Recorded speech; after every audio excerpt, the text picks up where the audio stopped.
My brother dumped a bowl of beef soup on my head, then sneered in the middle of my mother's birthday party, "You've got 15 minutes to leave my family." My parents were silent, then applauded in agreement. I wiped my face, pulled out a stack of documents, slammed them on the table and said coldly, "Fine, 15 minutes and everything of yours will be gone. My name is Naomi Fletcher, 31, cardiothoracic surgeon in Chicago." The soup hit like a slap, hot beef broth exploding across my face, dripping from my hair onto the white tablecloth at Mom's 53rd birthday party. My brother Ryan slammed the empty terrain down and snarled, "You've got 15 minutes to get out of this family." Mom and Dad stared at their plates. My little sister Kayla clapped like it was the best show she'd seen all year. I wiped my eyes, reached into my bag, pulled out the thick folder, and dropped it on the table with a thud that silenced the room. "Fine," I said, voice ice cold. 15 minutes from now, everything you own disappears. Comment where you're watching from and hit subscribe if your family ever turned on you. Stick around because this gets worse. Growing up in Charleston's humid low country, our family lived in a weathered wooden house right on the banks of the Ashley River. The place had creaked since the 80s with peeling paint and a wraparound porch that sagged under the weight of too many summer storms. Dad Richard Fletcher worked long hours as a construction engineer, coming home dusty and quiet most nights. Mom Patricia Fletcher taught 3rd grade at the local elementary school and always smelled like chalk and cafeteria pizza. My brother Ryan Fletcher came along when I was 4, the middle kid who quickly became the center of everything. From the start, he got the best of what little we had. Private school tuition scraped together from overtime pay, new sneakers every season, and a used dirt bike for his 10th birthday.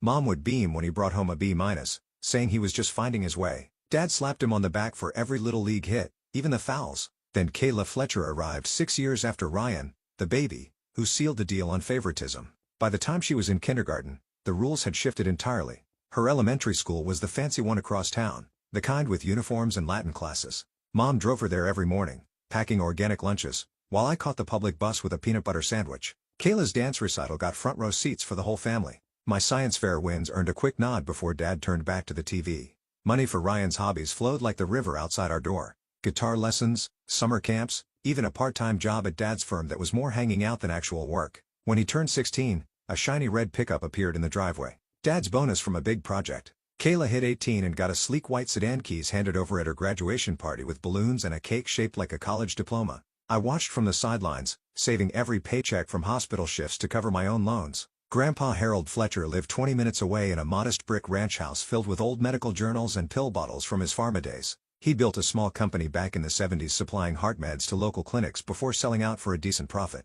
In his later years, he slowed down, but his mind stayed sharp. Dad visited maybe twice a year, always rushing through with excuses about work deadlines. Mom sent birthday cards but skipped the actual days, claiming grading piles or school events. Ryan ignored Grandpa's invitations completely. He'd blow off Sunday dinners for hangouts with friends, texting that he was too busy even when Grandpa called personally. Kayla was worse. She'd promised to stop by after cheer practice, then flake with stories about study groups or mall trips. Grandpa never complained out loud, but I saw the disappointment in his eyes when the phone went unanswered again. I made the effort. Every month, no matter the residency schedule, I flew down from Chicago or drove the 12 hours straight. We'd sit on his back patio sipping sweet tea while he recounted stories of early drug trials and patients he'd helped indirectly. He'd quiz me on anatomy, nodding approval at my answers.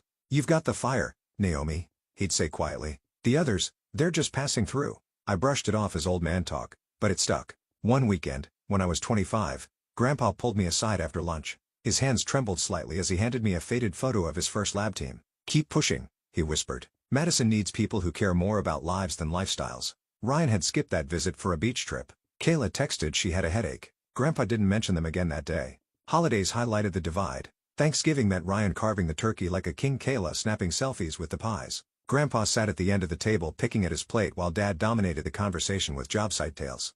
Mom fussed over the younger two refilling their glasses before anyone else. I helped clear dishes, catching Grandpa's glance across the kitchen. He'd mouth thank you when no one watched. Summers brought more of the same. Ryan and Kayla lounged by the river in new boats. Dad financed blasting music that echoed over the water. Grandpa's invites for fishing went unread.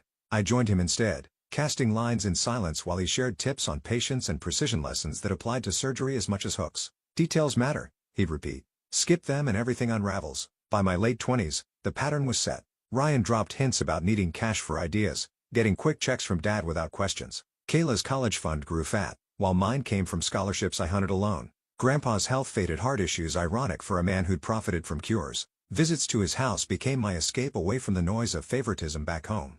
He'd greet me at the door with a weak hug, eyes lighting up. "Tell me about your cases," he'd demand, settling into his recliner. I described complex valve repairs, bypass grafts under pressure. He listened intently, asking follow-ups that showed he still tracked the field. "Proud of you," he'd murmur each time. The others, rarely a mention. One rainy afternoon, as I packed to leave, Grandpa gripped my arm. "Family isn't always who shares your blood," he said. "It's who shows up." I nodded, thinking of the empty chairs at his table over the years. Little did I know how those words would echo. 8 years into my grueling Chicago residency, the operating room became my battlefield. Cases piled up, congenital defects, ruptured aortas, hearts failing under years of neglect. I thrived on the pressure stitching arteries while monitors beeped in frantic rhythm. Colleagues called me relentless. Patients called me a miracle. The breakthrough came during a midnight shift. A 68-year-old CEO collapsed at a gallamassive myocardial infection. Transported to our trauma bay, his vitals crashed. The attending handed me the scalpel. First assist turned lead when complications hit. I cracked the chest, bypassed 3 blocked vessels, implanted a temporary pump to stabilize. 12 hours later, he breathed on his own. Local news exploded. "Young surgeon saves tech titan." My photo graced the Tribune headlines praising the heart whisperer from the South. Reporters camped outside the hospital. Interviews followed CNN affiliate medical podcasts. The CEO sent a handwritten note. "You gave me a second chance." His company donated equipment to our cardiac wing. My name circulated in boardrooms, fellowship offers, flooding my inbox. I stayed grounded, focusing on the next chart. Back home, Ryan chased different headlines. At 23, he quit community college after 1 semester, declaring traditional education a scam. He pitched HealthTrack app wearable integration for real-time vitals, promising revolution in preventative care. Investors bit small, banks bit bigger. Dad co-signed the initial loan, but Ryan needed more. A local lender approved $1.6 million based on prototypes and charisma. He rented co-working space downtown, hired developers fresh out of boot camps. Marketing splashed across social. Ryan in hoodies demoing mock-ups at conferences. Kayla, then 15, tagged along for photo ops, posing with mock devices. Early demos impressed. Beta users signed up. Ryan bought a condo overlooking the Battery, leased a Tesla on credit. "This is just the start," he texted the family group. Cracks appeared fast. Coding delays mounted. Servers crashed during tests. Competitors launched similar features cheaper. Funding rounds stalled. Investors wanted revenue, not renders. Ryan doubled down, borrowing against the app's IP. Suppliers demanded upfront. Staff quit over unpaid wages. By year 2, the $1.6 million vanished into burn rate. The collapse hit sudden. Key partner pulled out. Lawsuit followed for breached contracts. Bank statements turned red. Overdraft fees. Collection calls. Ryan liquidated assets. Condo sold at loss. Tesla repossessed. Creditors circled. He moved into a studio couch surfing when rent lapsed. Kayla, now 19, and in her first year of college, felt the ripple. Tuition checks bounced. Dad covered 1 semester before tapping out. She dropped to part-time classes, crashing with Ryan to save dorm costs. They shared takeout, arguing over bills. Kayla waitress nights, sending portions home. Ryan promised next pivot weekly, but pitches fell flat. Grandpa Harold watched from afar. His health declined steadily. Congestive failure meds he once distributed now sustaining him.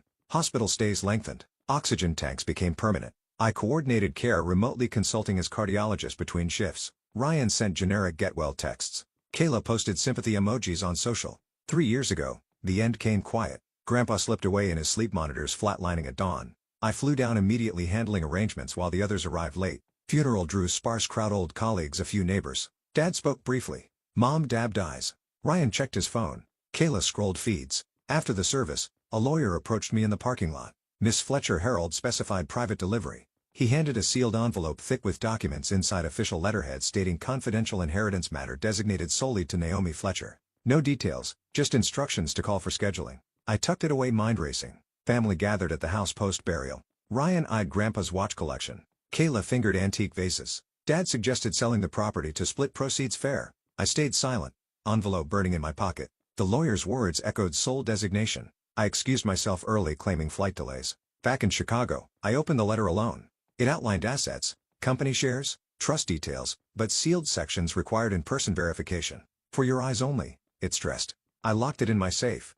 telling no one. Ryan called weeks later, fishing for any paperwork Grandpa mentioned. I deflected with work excuses. Debt collectors Ryan daily. Kayla transferred schools closer to his apartment, sharing grocery runs. They leaned on Mom for utilities, Dad for car insurance. I sent nothing. My own loans lingered. Fellowship unpaid. The secret weighed heavier with each evasive conversation. Media attention faded. Surgeries resumed. Another high-profile save a senator's wife kept my name circulating. Offers poured in: private practice partnerships, research grants. You weighed options. The envelope's promise lingering unresolved. Ryan's final pitch failed spectacularly. Demo day glitched live. Investors walked. Bankruptcy filing followed. 1.66 million unsecured personal guarantees triggering.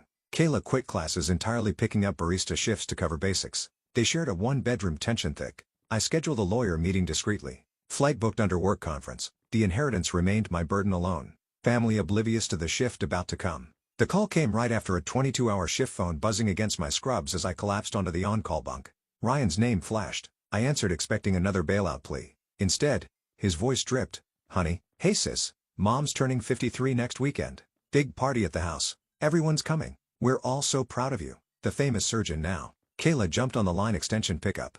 Yeah, Naomi, you have to come. It wouldn't be the same without our star. Their enthusiasm felt rehearsed, but exhaustion won. I agreed, muttering about scheduling. Sleep came fitful. Morning rounds blurred into discharge summaries. Between patients, I slipped out to Michigan Avenue. The Swiss watch boutique gleamed under spotlights. I selected a slim gold timepiece for Mom. Classic face leather strap understated elegance. The clerk engraved to Mom with love. And on the back, boxed and ribboned. It cost 2 paychecks, but worth it. Flight options were pricey last minute. I chose the drive instead.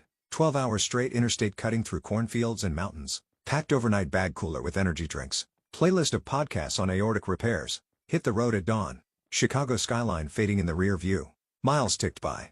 Indiana flatlands gave way to Kentucky hills. Radio stations shifted from urban beats to country twang. I stopped once for gas in Knoxville stretching legs under fluorescent pumps. Thought about Mom's reaction to the watch her wrist always bare since Dad's cheap gift years ago. Phone pinged midway. Sarah Mitchell, my ER nurse best friend since internship, texted, heard from a Charleston contact. Your siblings are asking around about estate lawyers. Don't go. They're stirring money pots. I stared at the screen, thumbs hovering. Another message Ryan's been named dropping your CEO saved to lenders. Smells like setup. I pulled over at a rest stop engine idling. Sarah and I met day 1 of orientation.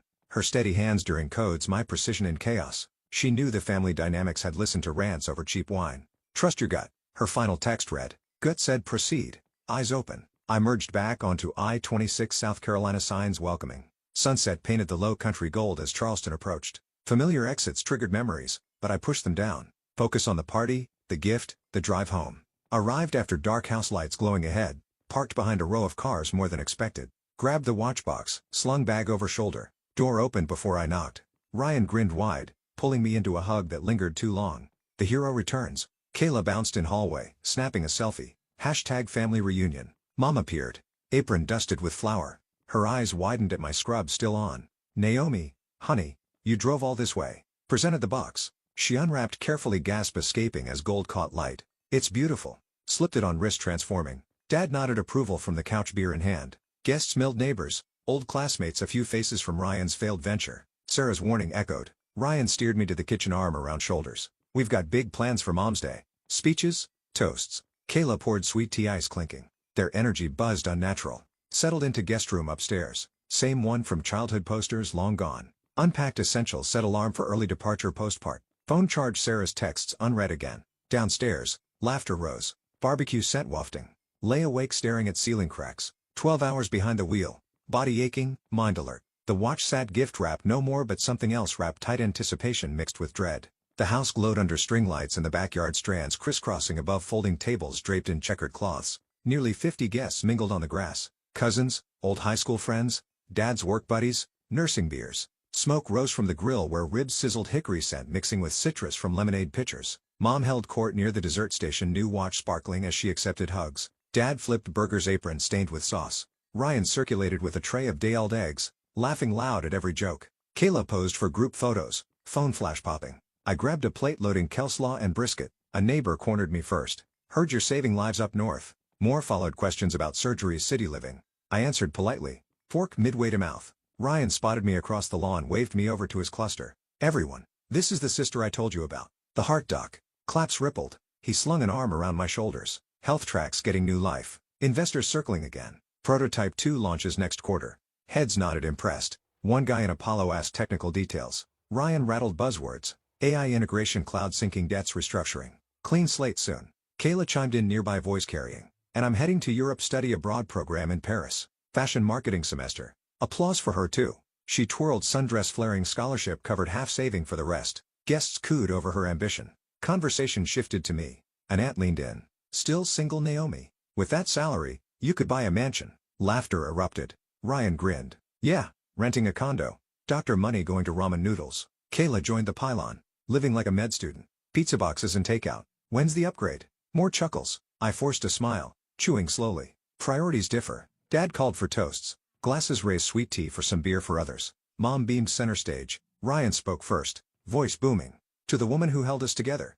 Cheers. Kayla added a tearful bit about best mom ever. I stayed quiet, plate emptying. Ryan pulled Kayla aside near the hedge close. His whisper carried on the breeze. Just keep her from interfering. Kayla nodded, eyes darting my way. Music started, Bluetooth speaker pumping oldies. Couples danced on the patio bricks. I slipped to a table edge refilling tea. Another relative approached. Your siblings are on fire. Ryan's comeback. Kayla's adventure. You must be thrilled. Nodded vaguely. Watched Ryan glad hand a banker type gesturing wildly about equity rounds. Kayla scrolled her phone showing Europe brochures to a circle of girls. Their excitement genuine. Mine guarded. Fire pit crackled to life. Marshmallows passed. Stories flowed, childhood antics mostly starring the younger two. I contributed little, observing dynamics unchanged. Mom found me later. Watch glinting. Thank you again. Hugged tight. Dad grunted nearby approval. Ryan interrupted, pulling Mom for photos. Kayla tagged along, armlin. Guests thinned as stars emerged. Cleanup began. Trash bags stacking chairs. I helped fold tables, muscles sore from the drive. Ryan clapped my back. Great having you here, sis. Kayla hugged quick. Stay longer next time. Their warmth, surface level eyes calculating. Ryan stood up, lifting the entire soup tureen. Kayla giggling beside him. The remaining guests quieted, sensing a shift. He cleared his throat theatrically. Before dessert, a quick announcement. Grandpa left an inheritance for the whole family, pharma company shares, plus a trust fund. Naomi gets nothing. Silence dropped like a curtain. Forks paused mid-air. Mom's smile froze. Dad set down his beer. I met Ryan's gaze. That's wrong. He never said it was for everyone. His face twisted red. You calling me a liar? The tin tilted. Hot beef soup cascaded over my head. Broth burning, scalp chunks sliding down my neck onto the dress. Gasps erupted. Kayla covered her mouth, eyes wide with mock shock. Ryan slammed the empty vessel. You have 15 minutes to leave this family. Kayla stepped forward, voice sweet. Just accept it, sis. You don't have a share. I wiped broth from my lashes with a napkin, reached into my bag, pulled the thick folder, and slammed it center table. Plates rattled. Fine. 15 minutes from now, everything you have vanishes. Open the folder, flip to the notarized will copy. Read aloud. I, Harold Fletcher, bequeath my pharmaceutical company shares valued at $3.5 million and the trust fund of $1.8 million solely to my granddaughter Naomi Fletcher. She alone continues my mission in cardiac medicine through her surgical practice. Explicitly excluded are those who showed indifference during my lifetime. Mom's hand flew to her chest. Dad stared blank. Ryan's mouth open-closed. Kayla's giggle died, pointed to the clause. See the signatures, witnesses, notary seal. No provision for the cold-hearted. That's you? A cousin leaned in, scanning pages. It's legit. Murmurs spread, phones emerged. Flashes capturing the document. Someone whispered. He cut them out. Ryan lunged for the papers. I pulled back. Touch it and it's tampering. He froze, veins bulging. Kayla tugged his sleeve. Do something. Dad finally spoke, voice weak. Harold never mentioned because you visited twice in 5 years. Turned to Mom. Cards don't count as presents. She looked away. Watch heavy on her wrist. Guest shifted, uncomfortable. One aunt muttered. Explains the favoritism stories. Another nodded. Naomi was always there. Ryan paced, fists clenched. This can't stand. Lawyers will contest and trigger the no contest clause. Tap the paragraph. Any challenge voids your claim forever, even if you thought you had one. Kayla's eyes darted to exits. But we need you assumed. Close the folder. Assumptions cost. Soup cooled sticky on my skin, but the room heated with tension. Phones recorded discreetly. A neighbor live streamed to a group chat. Comments scrolled, audible drama. She got it all. Mom reached out. Naomi talked privately. No. Stood firm. Public declaration deserves public correction. Dad rubbed temples. Ryan kicked a chair leg. Kayla scrolled frantically, perhaps searching legal loopholes. Guests formed clusters debating authenticity. Pointed to the date, signed 6 months before passing. Updated after your last no-show birthday. Ryan roared. You hid this private designation. Lawyer's orders. Shrugged. You announced first. Silence thickened. Broth dripped from my hair onto the tablecloth, staining red. No one moved to help. A guest broke it. Congrats, Naomi. Deserved. Sparse claps followed. Awkward. Ryan's glare could melt steel. Kayla whispered urgently in his ear. He shook her off. Fold her back in bag. I said, clock's ticking. Ryan's fist raised. I slid 3 stapled packets from the inner pocket and spread them like playing cards. Packet 1, IRS Form 4564, official seal, addressed Ryan M. Fletcher. Taxpayer ID ending 8291. Hater Notice of Audit Health Track LLC bullet points listed deducted $680,000 in marketing, 0 invoices, $420,000 equipment, leases, assets never delivered, closing, civil fraud penalty, 75% criminal referral pending. I explained. Calm, your bankruptcy lawyer forwarded this when I inquired about liens, public record now. Ryan tore it open, paper ripping. They can't prove they already did. Packet 2 single page from the trust, caution yellow highlighter over clause 7b. In the event any beneficiary, heir or claimant initiates litigation contesting validity or distribution of this trust, such party shall forfeit all rights to any benefit here and be liable for opposing legal fees. Notary seal dated 3 months post-will.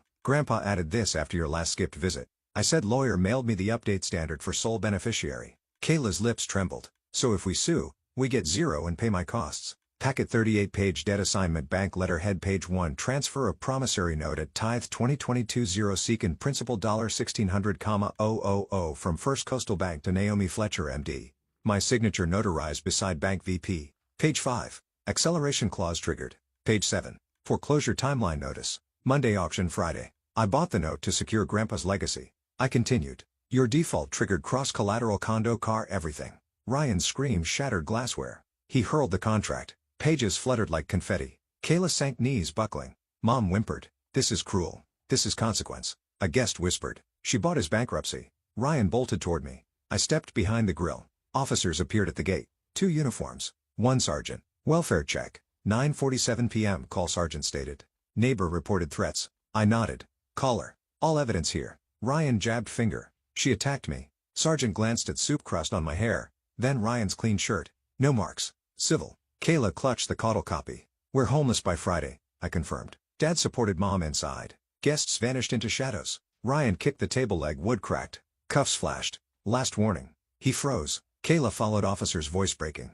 Please, options. Bankruptcy court, sergeant advised. Tomorrow, yard cleared, lights off, embers dead. I zipped the bag. 4 months later, the foreclosure notice was taped to Ryan's door. Red stamp glaring under the porch light. Auction followed, condos sold for pennies on the dollar. Chapter 7 filed. Debts discharged except the IRS lien. He rented a studio above a laundromat. Walls thin, washer vibrations constant. Kayla quit college mid-semester. Tuition unpaid, credits frozen. She clocked full shifts at a downtown coffee chain. Apron stained, tips meager. Double espressos for tourists. Fake smiles through exhaustion. Dreams of Europe faded to inventory counts. A handwritten letter arrived from Mom and Dad, envelope scented with old perfume.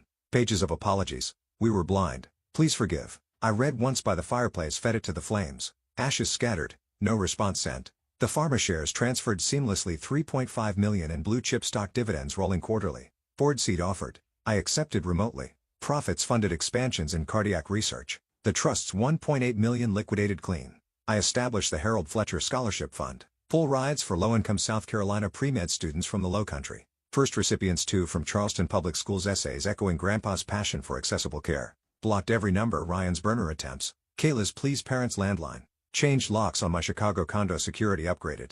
Deleted contacts, photos. Group chats. Clean slate. Colleagues noticed the shift. Fewer family mentions. Sharper focus in Sarah toasted the fund launch over wine.